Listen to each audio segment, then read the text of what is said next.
जिले कामारेड्डी में नाग सांप का सर मुंह में लेकर वीडियो बनाना महंगा पड़ा। एक नौजवान की जान चली गई। नौजवानों में सेल्फी वीडियोस और रील्स इंस्टाग्राम पर बनाने का जुनून दिन ब दिन बढ़ता जा रहा है।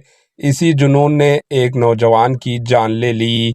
ताज़ा तौर पर जुमेरात को रियासत तेलंगाना के ज़िले कामारेड्डी ज़िले के बांसवाड़ा मंडल के दिसाईपेटा गांव में भी ऐसा ही वाकया पेश आया।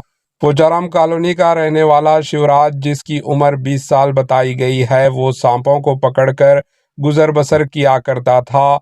जुमेरात को इसने खतरनाक जहरीले जिंदा नाग सांप को पकड़ा जो तकरीबन 2 मीटर लंबा था।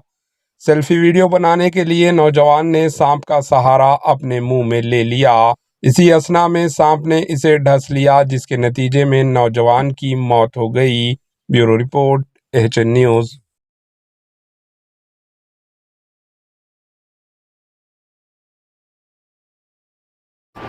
एएचएन न्यूज़ को लाइक करें, शेयर करें और सब्सक्राइब करना ना भूलें।